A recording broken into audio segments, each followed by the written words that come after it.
سلام خدمت دوستان و همکاران عزیزم. بیشترین بیمارانی که در کلینیک به ما مراجعه میکنند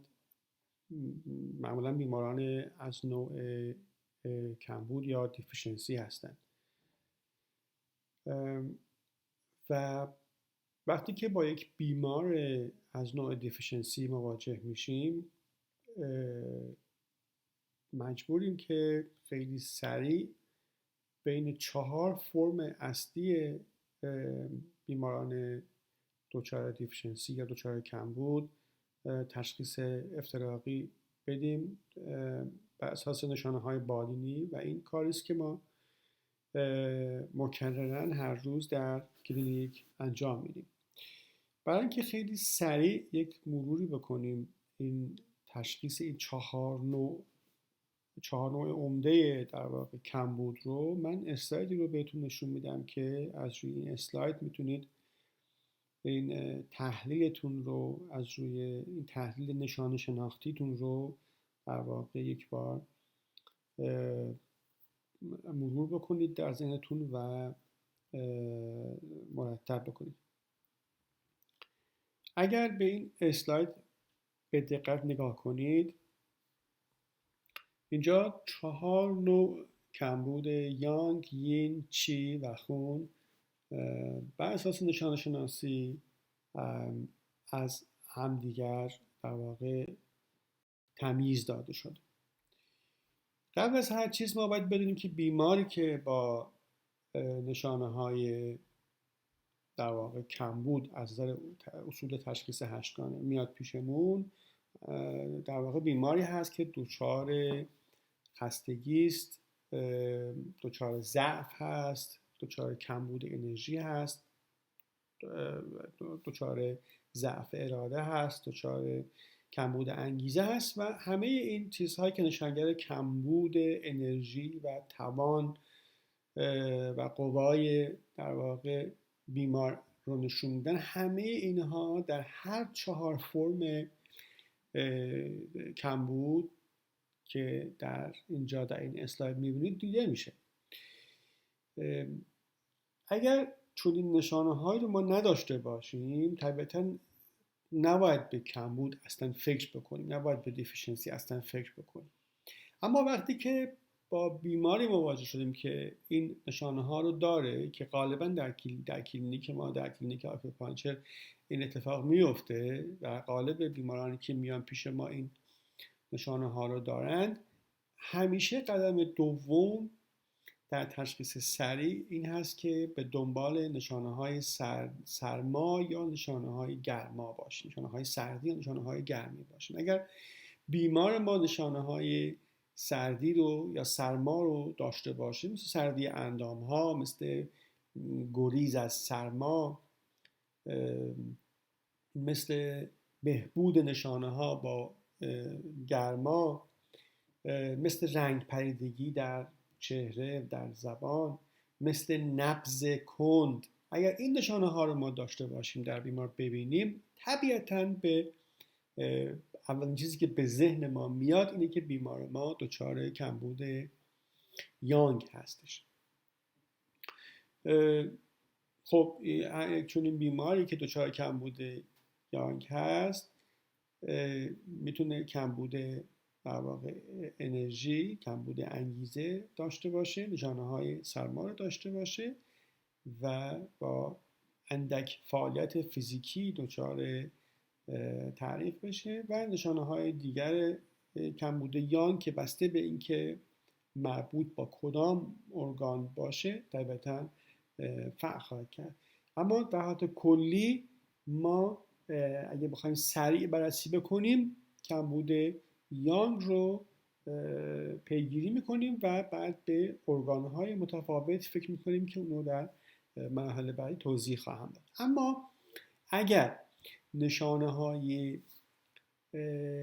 در واقع گرما رو داشته باشیم به جای نشانه های سرما، نشانه های سردی، یعنی بیمار ما احساس ضعف و کمبود انرژی بکنه و در عین حال احساس گرما بکنه، مثل گرمی کف دست و کف پا یا پشت جناح سینه، یا مثل اینکه بیمار از گرما بدش میاد، دوری بکنه از گرما، نشانه های قرمزی داشته باشیم در گونه ها، در زبان و یک تب خفیف داشته باشیم به خصوص عصرها و شبها، و خشکی در دهان و زبان و گلو داشته باشیم و به خصوص نبض ما اگر تند باشه. همه این نشانه ها رو اگر ببینیم در بیمار، نشانه های گرما رو یا گرمی رو در واقع ببینیم در بیمار، اینجا ما ذهنمون طبیعتاً میره سراغ کمبود یین در این بیمار. خب بیماری که کمبود یین داره در مقایسه با بیماری که کمبود یانگ داره، بیماری است که از نظر رفتاری و هیجانی هم بیمار بیقرار و به خصوص تعلیق شبانه خواهد داشت. ما که این تعلیق شبانه بسیار مهمه، حتما در شرح حال از بیمار میپرسیم، چون که بسیار کمک کننده است و نبودش بسیار تشخیص رو در واقع رد میکنه. اما در حالت سوم ما ممکنه با بیماری مواجه بشیم که کمبود انرژی داره، احساس خستگی میکنه، اما نه نشانه های گرما رو داره و نه نشانه های سرما رو داره. خب اینجا ما طبیعتاً 2 تا گزینه دیگر میتونیم داشته باشیم. یکی بیماری است که دچار کمبود چی هست، یعنی کمبود چی بیمار هنوز نشانه های دمایی رو در واقع نشون نمیده، صرفا بیمار دچار ضعف و سستی و کمبود انرژی و رنگ پریدگی و این حالت هاست و تعلیق گاهگدار. اینها نشانه های در واقع کمبود چی هستند که خب میدونید کمبود چی اگر پیشرفت بکنه میتونه به کمبود یانگ تبدیل بشه و از نظر بالینی اینها در امتداد همدیگه قرار دارن. اما اگر نشانه های سرما یا گرمای خیلی مشهودی نداشته باشیم، طبیعتا به کمبود چی فکر میکنیم و خب طبیعتا باز هم پشت بندش به دنبال ارگانی هستیم که اون ارگان دچار کمبود چی هست. اما حالت چهارمی هم وجود داره و اون حالتی است که در اونجا ما نه نشانه های سرما رو داریم نه نشانه های گرما رو داریم، اما نشانه های دیگری داریم، از نوع دیگر نشانه های کمبود خون رو داریم. در اینجا بیمار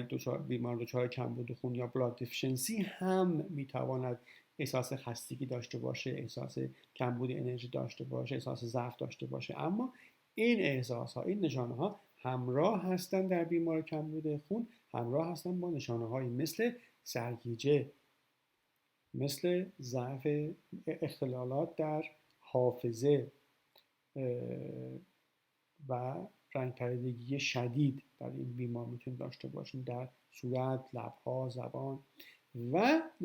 نشانه بسیار تعیین کننده که اینجا در کمبود خون ما میبینیم خشکی هست. خشکی رو در بیماران کمبود یین هم میتونیم داشته باشیم، اما در بیماران کمبود خون این خشکی خیلی مشهود هست. همونطور که در بیمارهای کمبود یین در واقع نشانه های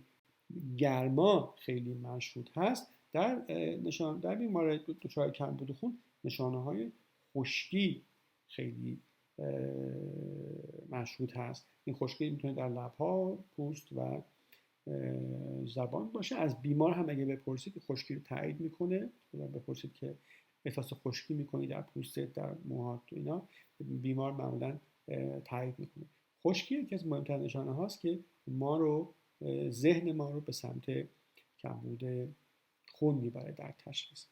بنابراین این 4 فرم عمده و اصلی کمبود، یعنی کمبود یانگ، کمبود یین، کمبود چی و کمبود خون، همیشه قدم اول هست در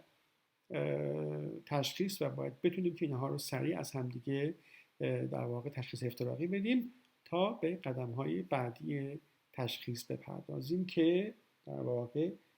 این هست که به ارگان‌های متفاوت باید فکر بکنیم و ببینیم که کدام ارگان‌ها درگیر این کمبود در واقع وایتال سابستنس ها هستند. ممنون از توجهتون.